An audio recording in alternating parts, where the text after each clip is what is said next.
नमस्कार दोस्तों। आजकल देश में और दुनिया में भी राष्ट्रवाद की बड़ी चर्चा है। खास करके हमारे देश में राष्ट्रवाद का ऐसा उभार आया हुआ है कि वर्तमान सरकार, वर्तमान प्रधानमंत्री का हर विरोधी बल्कि आलोचक भी एंटी नेशनल है। अगर आप सरकार की किसी नीति के विरोध में हैं तो आप एंटी नेशनल हैं। अगर आप सरकार के किसी कदम की आलोचना करते हैं तो आप एंटी नेशनल हैं। तो ये थोड़ा सा सोचना चाहिए कि ये कौन सी समझ है राष्ट्रवाद की, जिसमें कि लोग हिंदुस्तानी होने के नाते या हिंदुस्तान की कल्चर को, तहजीब को, सभ्यता को प्रेम करने के नाते या भारत देश को प्रेम करने के नाते राष्ट्रवादी नहीं माने जाते, बल्कि किसी एक व्यक्ति, किसी एक पार्टी के प्रति समर्पण के आधार पर राष्ट्रवादी माने जाते हैं। राष्ट्रवाद की ये धारणा, राष्ट्रवाद का ये रूप जिसका निरंतर प्रचार किया जा रहा है और जिसमें मीडिया की चिंताजनक भूमिका है, इस बात पर ध्यान दें कि ये स्वयं एक स्वस्थ भारतीय राष्ट्रवाद के लिए खतरनाक है। क्योंकि राजनीतिक दल, राजनीतिक नेता, विभिन्न पॉलिटिकल पोजीशंस, उनके समर्थक, विरोधी, वो सब अपनी जगह, लेकिन हैं सब इस राष्ट्र के सदस्य, हैं सब हिंदुस्तानी। इस भावना के विपरीत अगर ये भावना समाज में घर करती चली जाए कि एक खास तरह की सोच के लोग ही राष्ट्र के सदस्य हैं, एक खास समुदाय के लोग ही राष्ट्र के ऑथेंटिकली सदस्य हैं और बाकी सब उनकी कृपा पर निर्भर करते हैं, तो ये भारत जैसे देश के लिए बेहद चिंताजनक है। ये असल में एक राष्ट्र विरोधी सोच है। कैसे? अगले कुछ मिनटों में मैं इसी पर आपसे बात करना चाहता हूँ। हमें ये ध्यान रखना चाहिए कि जिस रूप में हम राष्ट्र और राष्ट्र राज्य को, नेशन स्टेट को आज देखते हैं, यूएसए है, इंग्लैंड है, चीन है, भारत है, इंडोनेशिया है, पाकिस्तान है, जिस रूप में आज हम नेशन स्टेट को देखते हैं वो कोई सदा से चली आ रही चीज़ नहीं है। अभी मुश्किल से 200-300 साल पहले तक दुनिया नेशन स्टेट्स में नहीं बल्कि एम्पायर्स में बटी हुई थी। मुग़ल एम्पायर है, जार का एम्पायर है, यूरोप में और दूसरे एम्पायर हैं, वंश हैं। राष्ट्र की धारणा का विकास ऐसा माना जा सकता है कि 1648 की यूरोप के विभिन्न देशों के बीच हुई जो वेस्टफैलिया की संधि थी 1648 की, उसके बाद राष्ट्र का और राष्ट्र स्टेट का, नेशन स्टेट का आज का जो विचार है वो विकसित हुआ। उसमें ये माना गया कि वो समुदाय, वो कम्युनिटी जिसके रीति रिवाज एक से हों, जिसकी भाषा एक हो, जिसका धर्म एक हो, वो एक राष्ट्र है। मज़े की बात यह है कि ये जो समझ बनी, इसकी सीमाएं बहुत जल्दी उजागर होने लगी, क्योंकि दुनिया में शायद ही कोई देश ऐसा हो, खुद यूरोप में भी ऐसी स्थिति है कि बहुत सारे लोग रोमन कैथोलिक हैं, बहुत सारे लोग प्रोटेस्टेंट हैं, बहुत सारे लोग और चर्चों में विश्वास करते हैं। कुछ यूरोपीय देशों में गैर ईसाई भी थे और हैं अभी भी, यहूदी हैं, मुसलमान हैं। तो धर्म के आधार पर राष्ट्र को डिफाइन करना संभव नहीं है। ये समस्या, ये एहसास खुद यूरोप में लोगों को होने लगा। भारत की अगर बात करें तो भारत इस लिहाज से दुनिया में आम तौर से राष्ट्र को जिस तरह देखा जाता है, नेशन को जिस तरह देखा जाता है, उस विचार के लिए एक तरह की चुनौती है। डॉक्टर जाकिर हुसैन ने एक बार बहुत मार्मिक टिप्पणी की थी और जिससे आज दुनिया के लोग सीख रहे हैं। आपने सुना होगा आजकल एक फ्रेज बहुत पॉपुलर है, डाइवर्सिटी, और ये फ्रेज शुरू हुआ अमेरिका से, जहाँ इस बात पर बल दिया गया कि साहब जब आप यूएसए की, अमेरिका की एक राष्ट्र के रूप में, एक देश के रूप में बात करते हैं तो उसमें जो गोरों के अलावा, वाइट पीपल के अलावा जो लोग हैं उनकी क्या हैसियत है, अंग्रेजी बोलने के अलावा, जो अंग्रेजी के अलावा दूसरी ज़ुबानें बोलने वाले हैं उनकी क्या हैसियत है, जो अमेरिका के मूल निवासी थे, जो कोलंबस के वहाँ पहुँचने के पहले से थे, उनकी क्या हैसियत है। तो सत्ता के हर तंत्र में डाइवर्सिटी होनी चाहिए, समाज के सभी तबकों की भागीदारी होनी चाहिए। और इसके बावजूद ये सच है कि डाइवर्सिटी का सवाल जैसे ही उभरा है, अमेरिका में, यूरोप में काफ़ी बेचैनी है। अमेरिका के जो पिछले राष्ट्रपति थे वो इसीलिए वाइट सुप्रीमेसिस्ट ताकतों के प्रतिनिधि माने जाते थे, क्योंकि उनके हिसाब से अमेरिका प्राथमिक रूप से और आखिर में भी बुनियादी तौर से प्रोटेस्टेंट रिलीजन को मानने वाले गोरों का देश था। बाकी लोग वहाँ थे तो हुआ करें, लेकिन वो मुख्य रूप से उनका देश था। ये चल नहीं सकता। डॉक्टर जाकिर हुसैन ने ये बात 60s में कही थी कि दुनिया भर के देश हिंदुस्तान में जो नेशन बिल्डिंग का प्रयत्न चला है और चल रहा है उससे सीख सकते हैं। ये बात बिल्कुल सच थी, क्योंकि भारत स्वाधीनता आंदोलन के दौरान जो नारा एक गढ़ा गया और जो एक फ्रेज गढ़ा गया, यूनिटी इन डाइवर्सिटी, विविधता में एकता, ये ना तो कोरा एक फ्रेज था, ना ये केवल एक पॉलिटिकल एम्बिशन थी, और ना ही ये केवल सदिच्छा थी। ये हिंदुस्तानी इतिहास, हिंदुस्तानी समाज और संस्कृति का निचोड़ था। भारत की डाइवर्सिटी को आप नहीं नकार सकते। इसी तरह भारत में इस डाइवर्सिटी में निहित यूनिटी को भी नहीं नकार सकते। बहुत से लोगों को लगता था, और कुछ को अभी भी लगता है, कि भारत को एक करने का काम अंग्रेजों ने किया। ये व्यर्थ की बात है। इवन एडमिनिस्ट्रेटिवली ऐसा नहीं है कि अंग्रेजी राज के पहले सारा भारत किसी एक एडमिनिस्ट्रेशन के तहत नहीं था। औरंगजेब के शासनकाल में लगभग सारा भारत एक एडमिनिस्ट्रेशन के तहत था।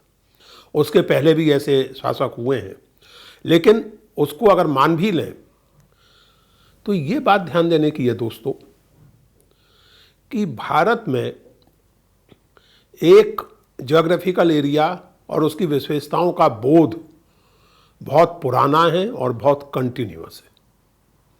इस बात को समझने की जरूरत है। विष्णु पुराण, जिसकी रचना 2री सदी तक हो गई थी ऐसा माना जाता है, उसमें कहा गया है कि हिमालय के दक्षिण का जो भूभाग है उसका नाम भारत है और वहाँ के निवासियों को भारती कहते हैं। ध्यान दें दोस्तों, उस समय भी वैदिक धर्म को मानने वाले लोग थे, बौद्ध धर्म को मानने वाले लोग थे, जैन धर्म को मानने वाले लोग थे और चारवाक थे। विष्णु पुराण का रचनाकार, जो जाहिर है वैदिक परंपरा का था, ब्राह्मण परंपरा का था, वो ये नहीं कह रहा है कि केवल वैदिक धर्म को मानने वाले लोग भारतीय हैं। वो ये कह रहा है कि भारती तत्र संतति, हिमालय के दक्षिण का जो भूभाग है उसका नाम भारत है और उसके निवासियों का नाम भारतीय है। ऐसा भी नहीं है कि ये केवल प्राचीन भारत की कल्पना है या केवल हिंदू परंपरा की कल्पना है या केवल ब्राह्मण संस्कृत परंपरा की कल्पना है। नामदेव, जो 13वीं सदी के मराठी संत हैं, उन्होंने तीर्थावली नाम की पुस्तक लिखी है और तीर्थावली एक तरह से उनका एक यात्रा वृत्तांत है। और ये आप ध्यान दें कि उस यात्रा वृत्तांत में उसी पूरे भूखंड को कवर किया गया है जिसे आज हम इंडियन सब कॉन्टिनेंट के रूप में जानते हैं, यानी हिंगलाज से लेकर के कामाख्या तक और कश्मीर से लेकर के कन्याकुमारी तक। जायसी जो मुसलमान थे और आस्थावान मुसलमान थे, ऐसे मुसलमान नहीं थे जो कहें कि ना मैं हिंदू हूँ ना मुसलमान हूँ। वो कबीर की तरह संगठित धर्मों का विरोध करने वाले व्यक्ति नहीं थे। बहुत सेंसिटिव पोएट थे, बहुत गहरे पोएट थे, मुसलमान थे, आस्थावान मुसलमान थे। उनका पद्मावत अगर आप पढ़ें तो उसमें भी ये पूरी भारत की ज्योग्राफिकल कल्पना आपको दिख जाएगी। वहाँ भी आप देखेंगे जायसी के यहाँ कि हिमालय से लेकर समुद्र तक और गजनी से लेकर गौड़ यानी आज का बंगाल, ये सब एक समूह है, एक भूखंड है। तो ये जो ज्योग्राफिकल यूनिटी का सेंस है या ज्योग्राफिकल एंटिटी का सेंस है, न केवल ये बल्कि एक जिसको कहते हैं सिविलाइजेशनल कंटिन्यूटी का सेंस। और जब मैं सिविलाइजेशनल कंटिन्यूटी कहता हूं तो ये ध्यान रखने की ज़रूरत है कि इस सिविलाइजेशन में केवल वैदिक या केवल बौद्ध या केवल जैन या केवल इस्लामिक नहीं, बल्कि सभी महत्वपूर्ण सिविलाइजेशंस का, और आज 21वीं सदी में अगर बात करें तो कॉलोनियल एक्सपीरियंस के कारण यूरोपियन सिविलाइजेशन का भी योगदान आज की भारतीय सभ्यता में है। इसी बात को रविंद्रनाथ ठाकुर ने अपने मशहूर मेटाफर में कहा था कि महामानव समुद्र, दुनिया भर की सभ्यताएं, दुनिया भर की संस्कृति इस महामानव समुद्र में जो भारतवर्ष है इसमें आती रही हैं और इसको संपन्न और समृद्ध करती रही हैं। लेकिन व्यक्तिगत रूप से मुझे इससे भी बेहतर रूपक जवाहरलाल जी का लगता है।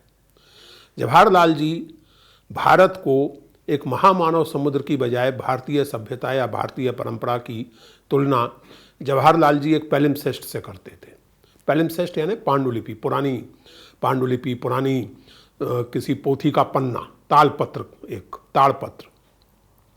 जवाहरलाल जी ने लिखा है कि एक पांडुलिपि का ऐसा पन्ना है जिस पर पहले कोई इबारत लिखी गई, उसके बाद कोई और इबारत लिखी गई, फिर तीसरी इबारत लिखी गई, फिर चौथी इबारत लिखी गई। इस तरह इबारत दर इबारत इस पर लोग लिखते चले गए हैं। लेकिन फिर भी आज जब जवाहरलाल जी लिख रहे हैं 1945 में, वो कहते हैं कि आज भी पहली इबारत के अक्स आज तक मौजूद है।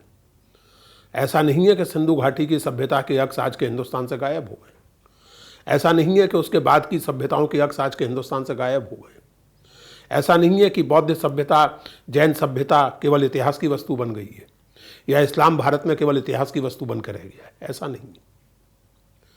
इसलिए ये एक ऐसी पैलिम्सेस्ट, एक ऐसा पन्ना है जिस पर इबारत के बाद इबारत के बाद इबारत लिखी जा रही है और फिर भी पहली इबारत के अक्स अभी तक मौजूद है।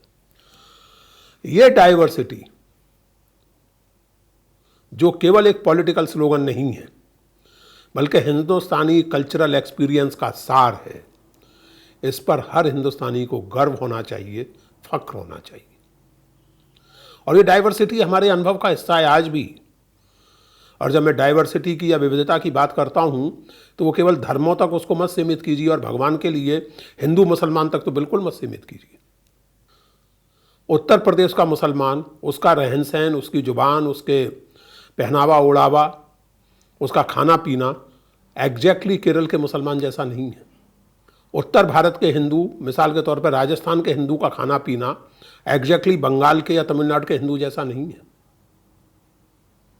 तो ये डाइवर्सिटी ऐसा नहीं है कि केवल 4 या 5 मोनोलिथिक कम्युनिटीज हैं उनके बीच आप डाइवर्सिटी की बात कीजिए।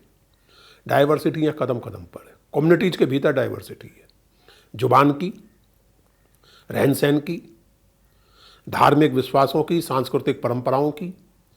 और इस सब डाइवर्सिटी के साथ एक लगभग मिस्टीरियस सेंस ऑफ यूनिटी है, जिसके मैंने आपको 2-3 उदाहरण दिए। और अगर आप अपने आसपास निगाह दौड़ा के देखें तो ऐसे दसियों उदाहरण आपको अपने जीवन में मिल जाएंगे। ऐसी स्थिति में हमारे स्वाधीनता आंदोलन के नेताओं ने ये बहुत ही दूरंदेशी से काम लिया। हम जरा इस बात पर विचार करें, आजकल बहुत बातें होती हैं इस तरह की, थोड़ा सा इस पर गंभीरता से विचार करें।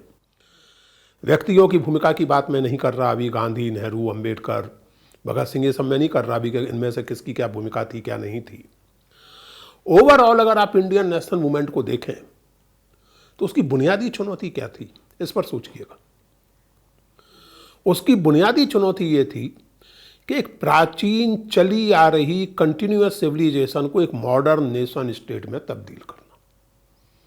स्वाधीन भारत जो कि एक नेशन स्टेट होगा, दुनिया नेशन स्टेट्स में बटी हुई है इस समय, दुनिया एम्पायर्स में और सिविलाइजेशंस में नहीं बटी हुई है, तो आपको भी नेशन स्टेट ही बनना होगा। तो ऐसी स्थिति में स्वाधीन भारत का नेशन स्टेट तभी ना ऑथेंटिक होगा जबकि वो हमारी सभ्यता को, हमारी परंपरा को रियली ऑथेंटिकली रिप्रेजेंट करे। अब एक मिसाल लीजिए आप, आजकल बहुत सारे, मैं अभी व्हाट्सएप पर मुझे कुछ लोग चीज़ें भेजते रहते हैं, व्हाट्सएप विश्वविद्यालय जो कुछ करते रहते हैं, तो उसमें साहब पिछले दिनों एक लिस्ट सर्कुलेट हुई कि हिंदी को शुद्ध किया जाए। तो उसमें 250-300 शब्द हैं जो उनके हिसाब से हिंदी से निकाल दिए जाने चाहिए, और भी ऐसे हजारों शब्द हो सकते हैं, ताकि हिंदी जो है वो इस्लामी प्रभाव से और उर्दू से मुक्त हो जाए। मज़े की बात यह है कि ये जो लिस्ट भेजी गई थी, इस पर थोड़ा ध्यान दीजिएगा दोस्तों, उस लिस्ट में जो पहला वाक्य लिखा हुआ है कि इन शब्दों से बचने की कोशिश करनी चाहिए। मुझे पढ़ती ही हंसी छूट गई। इन शब्दों से बचने की कोशिश, कोशिश उनके हिसाब से अशुद्ध हिंदी का ही शब्द माना जाएगा, और इनको तो छोड़ दीजिए। यानी मुझे नहीं पता कि इन ज्ञानियों में से कितनों को मालूम है कि बाबा शब्द तुर्की भाषा का है। आप मैं बहुत रोजमर्रा के उदाहरण आपके सामने रखना चाहता हूँ। शादी ब्याह, धन दौलत, हंसी खुशी, आप किस तरह की प्यूरिटी करेंगे? हिंदी के बहुत सम्मानित आलोचक, बहुत बड़े विद्वान हजारी प्रसाद द्विवेदी कहा करते थे और 100% सही कहते थे कि सारी संस्कृति असल में अशुद्ध होती है। संस्कृति के क्षेत्र में शुद्धता केवल बात की बात है, व्यर्थ की बात है। कोई भी जीवंत संस्कृति अगर उस तरह शुद्ध होने लगे कि कोई भी प्रभाव जो हम पर बाद में आया है उससे हम मुक्त हो जाएंगे, तो आप अंततः फिर 3000 साल पहले ही पहुंचने के लिए मजबूर होंगे। ये हो नहीं सकता।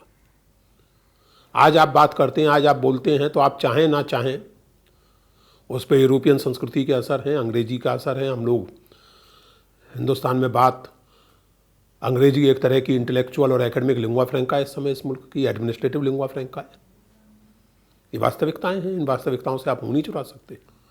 तो सवाल ये है, राष्ट्रीय आंदोलन के नेताओं के सामने सबसे बड़ा सवाल ये था कि हम इस प्राचीन और साथ में विविधता से भरी हुई सभ्यता को एक नेशन स्टेट में बदलेंगे, और नेशन स्टेट किस तरह का होगा? दूसरे शब्दों में, भारतीय राष्ट्रवाद का सार क्या होगा? और जो नतीजा निकला, और वो नतीजा केवल इंडियन नेशनल कांग्रेस का निकाला नहीं था जो उस समय राष्ट्रीय आंदोलन का नेतृत्व कर रही थी, वो इस समाज के सभी लोकतांत्रिक सोच वाले लोगों का साझा नतीजा था, जिनमें आपस में तरह तरह के मतभेद हो सकते हैं। डॉक्टर अंबेडकर कांग्रेस के आलोचक थे, भगत सिंह भी कांग्रेस के आलोचक थे, और लोग थे, लेकिन जो बुनियादी सहमति थी इन सब के बीच में वो ये कि भारतीय राष्ट्र एक इंक्लूसिव राष्ट्र हो, एक सेकुलर राष्ट्र हो। सेकुलर शब्द का प्रयोग किया गया हो ना किया गया हो, और सेकुलर का मतलब ये भी नहीं था और ना है कि आप धर्म के खिलाफ कोई कैंपेन छेड़ दें। लेकिन जैसा कि कांग्रेस के कराची प्रस्ताव में कहा गया, neutrality of state to religion, ये कराची कांग्रेस में कहा गया था। कराची कांग्रेस ने जो सामाजिक आर्थिक प्रस्ताव पास किया है उसको आप ध्यान से पढ़िए। उसमें आपको दिखेगा कि एक तरह की नेशनल कंसेंसस भारतीय राष्ट्रवाद के बारे में किस तरह बनी थी। और उस प्रस्ताव के बारे में ये भी बेहद महत्वपूर्ण है कि उस प्रस्ताव को जवाहरलाल नेहरू और सुभाष चंद्र बोस ने मिलकर ड्राफ्ट किया था। उस प्रस्ताव को कांग्रेस में मूव महात्मा गांधी ने किया था, और उस कांग्रेस की अध्यक्षता सरदार पटेल कर रहे थे। यानी वो एक नेशनल कंसेंसस को कांग्रेस के भीतर भी और कांग्रेस के बाहर भी व्यक्त करने वाला प्रस्ताव था। दूसरी बात ये कि वो राष्ट्रीय आंदोलन केवल राजनीतिक स्वाधीनता का आंदोलन नहीं था, वो समाज को बदलने का भी आंदोलन था।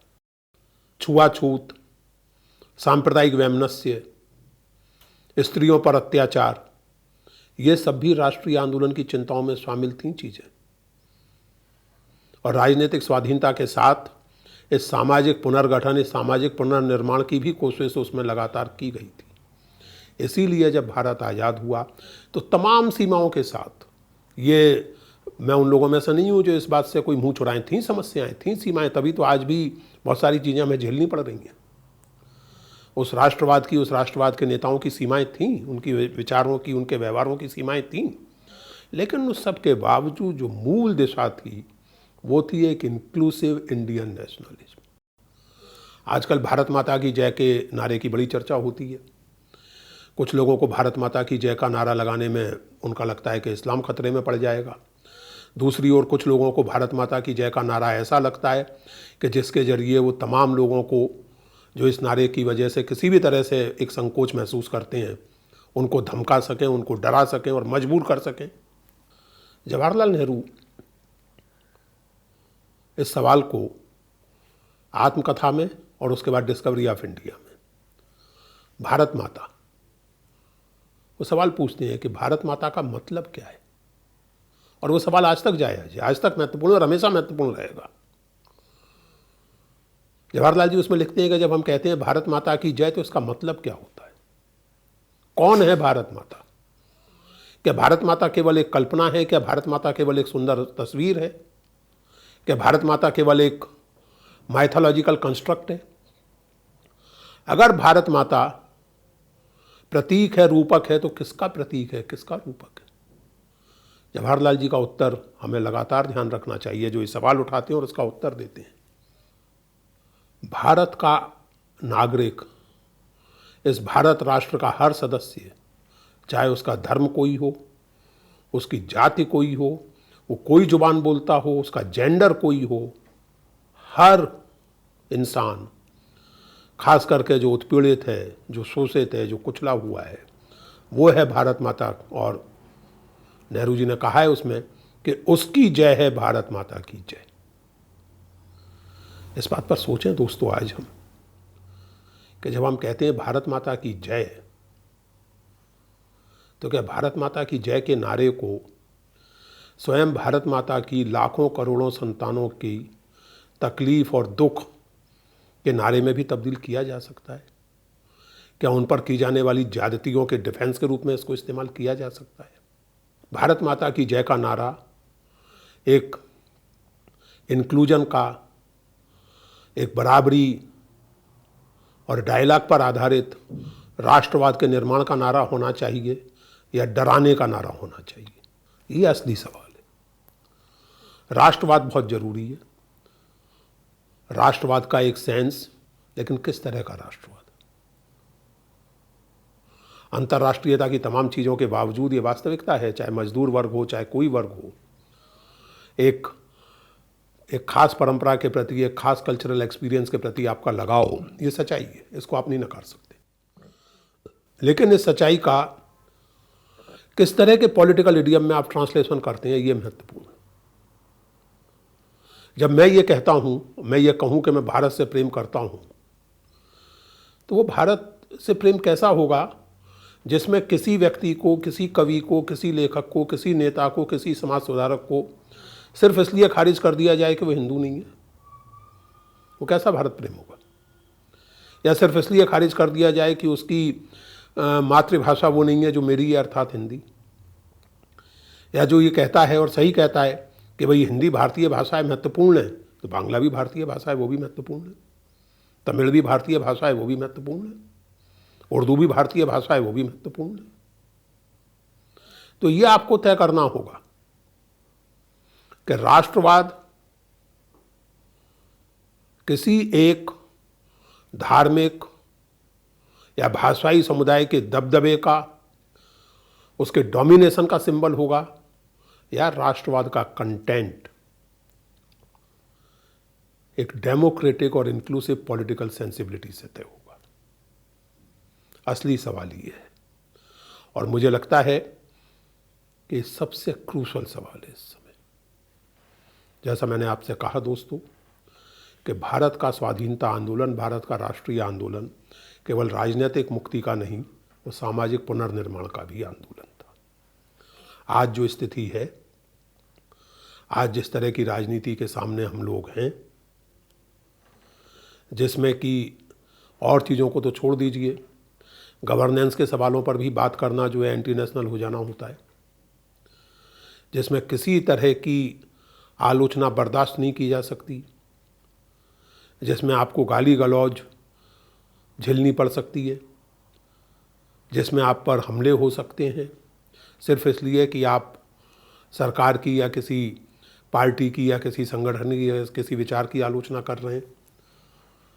ये राष्ट्रवाद के नाम पर तानाशाही कायम करने की कोशिश है, और कोई भी राष्ट्रवाद जो लोकतंत्र को मजबूत ना करे, वो अंततः, और जो सामाजिक न्याय को, आर्थिक समानता को ताकत ना दे, वो राष्ट्रवाद अंततः राष्ट्र के विरोध में जाकर खड़ा होता है, क्योंकि राष्ट्र का मतलब है राष्ट्र के लोग। भारत का मतलब, भारतीय राष्ट्रवाद का मतलब है भारतीय राष्ट्र के लोग, इंसान, औरत और मर्द, हिंदू और गैर हिंदू, सवर्ण और दलित, हिंदी भाषी और गैर हिंदी भाषी।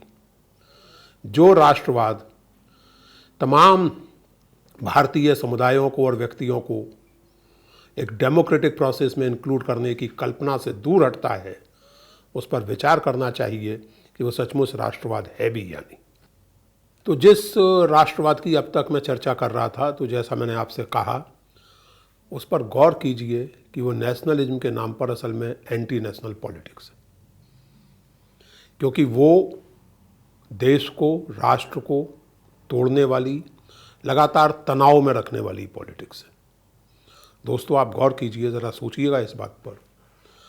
जब आप शाम के समय या दिन में किसी भी समय टेलीविज़न देखते हैं, इस पर थोड़ा सा गंभीरता से विचार कीजिएगा मेरी इस बात पर।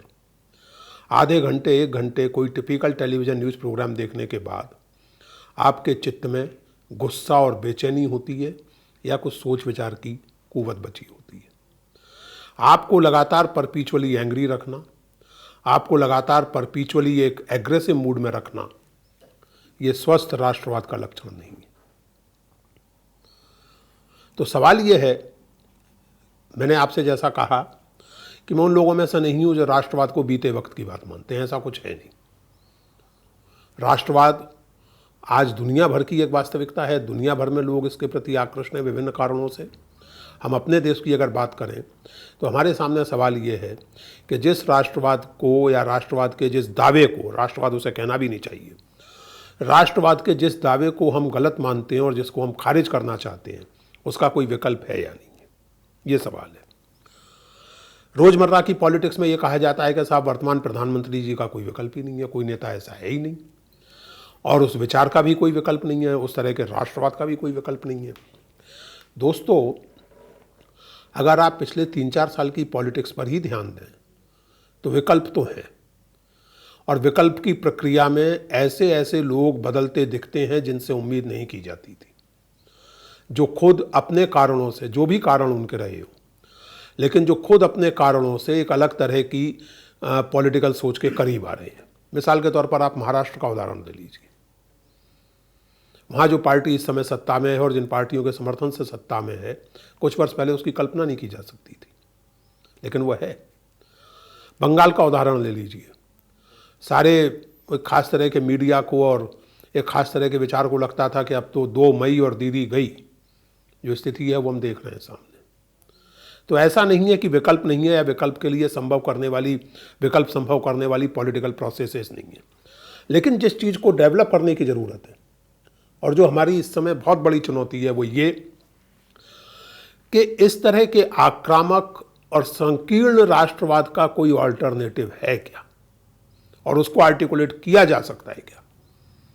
मैं पुरजोर ढंग से कहूँगा कि किया जा सकता है, और लोग अपनी अपनी जगहों पर कोशिशें कर रहे हैं, उनको साथ लाने की ज़रूरत है। ये जो कोशिश है जिसके तहत मैं आपसे बात कर रहा हूँ, वो खुद इस कोशिश का एक हिस्सा है कि एक आइडिया ऑफ इंडिया, एक इंक्लूसिव आइडिया ऑफ इंडिया, बहुत सारे लोग चाहे उसको एग्जैक्टली राष्ट्रवाद कहें या ना कहें, लेकिन एक इंक्लूसिव आइडिया ऑफ इंडिया, एक डेमोक्रेटिक आइडिया ऑफ इंडिया, उसको री इमेजिन किया जा सकता है, उसको रिक्लेम किया जा सकता है। मिसाल के तौर पर देखिए, हम इतिहास से कैसे सीखते हैं। इतिहास अपने आप को दोहराता नहीं है, एक एक चीज फिर से जैसी की तैसी होने लगे ऐसा नहीं होता, लेकिन कुछ कोर होता है किसी घटना का, जिसके जैसी चीजें फिर से होती दिखती हैं और कुछ सीखा जा सकता है। इस बात पे जरा गौर कीजिए। मैंने अभी कराची कांग्रेस के प्रस्ताव का जिक्र किया। कराची कांग्रेस के प्रस्ताव से आप आज भी सीख सकते हैं, आज की डेमोक्रेटिक पॉलिटिक्स आज भी सीख सकती है। वो कराची कांग्रेस का वो प्रस्ताव, social, economic and political resolution, ये बताने के लिए था कि जब भी भारत स्वाधीन होगा, जब भी भारत में नेशनल सरकार बनेगी या कांग्रेस की सरकार बनेगी, तो उसका सोशल इकोनॉमिक प्रोग्राम क्या होगा, और इसलिए उसको थोड़ा याद करने की ज़रूरत है। उसमें काम की मजदूरी के घंटों का नियमन, औरत मर्द को एक से काम की एक सी तनख्वाह, एक सी उजरत, स्कूली शिक्षा को एंश्योर करना, स्टेट की रिलीजन के प्रति न्यूट्रलिटी, ये सब चीज़ें उसमें थी। सिविल लिबर्टीज को एंश्योर करना। लेकिन उसमें जो एक चीज़ थी जो आज की डेमोक्रेटिक पॉलिटिक्स को सीखने की ज़रूरत है, वो ये कि वो प्रस्ताव, उस प्रस्ताव को बनाने वाले और उस प्रस्ताव की बात करने वाले लोग बहुत सहज रूप से अपनी खुद की ट्रेडिशंस और कल्चर्स में रूटेड थे। ये हमें सीखना होगा। ये हमें सीखना होगा कि हम लोगों तक अपनी बात पहुंचाते समय उनकी जो कल्चरल आइडेंटिटी की समस्याएं हैं, जो चिंताएं हैं, उनको ध्यान में रखें। आज जो हिंदुत्व का उभार दिखता है उसके पीछे एक बहुत बड़ी बात यह है जिस पर सोचने की ज़रूरत है कि हिंदू समुदाय को एक बड़े हिस्से को, और इसमें केवल सवर्ण नहीं है, केवल सवर्ण वोट के बूते ना बिहार में सरकार बनती है, ना उत्तर प्रदेश में, ना हिंदुस्तान के किसी प्रदेश में, लेकिन हिंदुओं के एक बड़े हिस्से को कन्विंस कर दिया गया है कि साहब जो अपने आप को सेकुलर पार्टीज कहती हैं वो तो असल में मुसलमानों का अपीजमेंट करती हैं, वो तो हिंदुओं के खिलाफ है। इसको प्रचार का जवाब देने की जरूरत है, ये बताने की जरूरत है, और केवल हिंदुओं को नहीं बल्कि मुसलमानों को भी और तमाम दूसरी माइनॉरिटीज को भी, कि एक तरफ अपीजमेंट का प्रचार, दूसरी तरफ वास्तविकता ये कि आपको पावर स्ट्रक्चर में तो हिस्सा मिला नहीं, लेकिन आपके प्रतिनिधियों को, आपके तथाकथित प्रतिनिधियों को ताबड़तोड़ हर सरकार संरक्षण देती रही। ठीक यही बात मेजॉरिटी कम्युनिटी के साथ है, तथाकथित मेजॉरिटी कम्युनिटी या तथाकथित माइनॉरिटी कम्युनिटी की आप बात करें, क्योंकि ये भी ध्यान रखने की बात है दोस्तों कि केवल रिलीजियस माइनॉरिटी और मेजॉरिटी की बात करके हम एक बहुत महत्वपूर्ण मेजॉरिटी और माइनॉरिटी को बुला देते हैं। रिलीजियस मेजॉरिटी और माइनॉरिटी एक तरह से फिक्स है, इतने फीसदी हिंदू हैं, इतने फीसदी मुसलमान हैं, इतने फीसदी ईसाई हैं, वो अपना थोड़ा बहुत उसमें डेमोग्राफी में फर्क आता रहेगा। पॉलिटिकल मेजॉरिटी और माइनॉरिटी बदलती रहती है।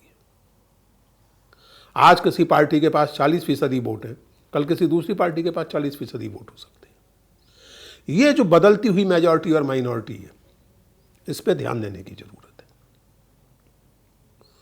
आपको, हमें लोगों को ये बताना होगा और लोगों को खुद सोचना होगा। अभी जो रिसेंटली हुआ, आप जरा इस पर गौर कीजिए और फिर से इसमें मीडिया की भूमिका पर भी गौर कीजिए। अभी पिछले दिनों एक टीवी चैनल के पत्रकार महोदय अमेरिका में जो सफ़ेद झंडियां लगाई गई 6,15,000, उसे दिखाते हुए उन लोगों को चुनौती दे रहे थे, और जाहिर है कि उन्हें एंटी नेशनल कह रहे थे, जो यूपी में कोरोना की भयानक मिस हैंडलिंग पर जिन्होंने टीका टिप्पणी की थी। अमेरिकन स्टेट ने यह स्वीकार किया कि 6,15,000 अमेरिकी नागरिक कोरोना के शिकार हुए, हम उनकी स्मृति में ये सफ़ेद झंडियां लगा रहे हैं। आपके यहाँ सरकार स्वीकार करने को तैयार नहीं है कि कितनी लाशों को कहाँ फेंक दिया गया और कहाँ बहा दिया गया। शमशान घाटों में और कब्रिस्तानों में लाइनें लगी। आपके यहाँ सरकार ये स्वीकार करने को तैयार नहीं है कि ऑक्सीजन का संकट सारे देश में महसूस किया गया था अप्रैल के महीने में। ये गैर जिम्मेदारी, ये दुस्साहस कि आप टोटल फेल्योर ऑफ गवर्नेंस को भी मानने से इनकार कर दें और ये भरोसा रखें कि आपको जनता का समर्थन फिर भी मिलता रहेगा, ये सचमुच राष्ट्रवाद के लिए चिंता का विषय है। क्योंकि फिर इसका मतलब ये हुआ कि राष्ट्रवाद को हमने एक ऐसा खोखला शब्द बन जाने दिया है जो केवल आक्रामकता और केवल सांप्रदायिकता के नाम पर आपको मोबिलाइज करने, आपका समर्थन हासिल करने में कुछ ताकतें कामयाब हो सकती हैं। अकाउंटेबिलिटी तो डेमोक्रेसी की पहली चीज़ है ना।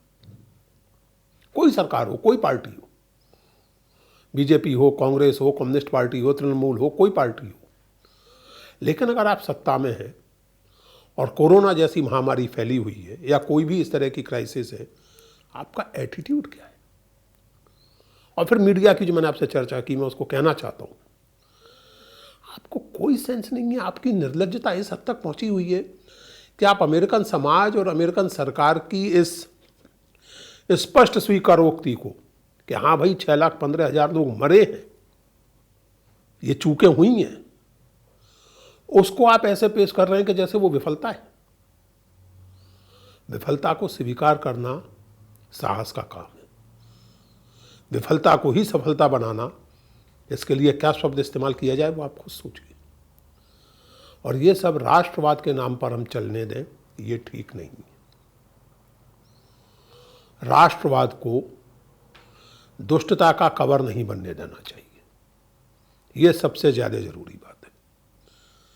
विकल्पों की खोज करनी होगी, विकल्प संभव है, संयुक्त मोर्चे में, संयुक्त राजनीतिक कार्रवाइयों में और संयुक्त राजनीतिक फॉर्मेशंस में, वो करने होंगे। अगर ये मान लिया जाए, इस तरह एक तरह से हार मान ली जाए कि साहब कोई विकल्प ही नहीं है, देखिए नैरेटिव भी बहुत मज़ेदार है कि कोई विकल्प नहीं है, और जब पॉलिटिकल प्रोसेस में विकल्प निकलते हैं तो आप देखते रह जाते हैं। विकल्प तो निकलते हैं। विकल्प निकालना, विकल्पों को संभव करना, ये पॉलिटिकल लोगों का काम है, ये मेरा काम नहीं है। लेकिन ये जरूर मेरा काम है कि आपको और हम सबको ये याद दिलाऊं कि विकल्पहीनता कभी नहीं होती। विकल्पहीनता केवल एक बौद्धिक और मानसिक आलस्य का परिणाम है। उससे बचना होगा और डेमोक्रेटिक, इंक्लूसिव नेशनलिज्म को आर्टिकुलेट करने वाली पॉलिटिक्स ही विकल्प है, उसकी तरफ बढ़ना होगा। इस बात का सचमुच कोई विकल्प नहीं है, इसके अलावा और कोई रास्ता नहीं है अगर इस देश को, इस समाज को और इसकी सच्ची राष्ट्रीय भावना को बचाना है तो। थैंक यू, धन्यवाद।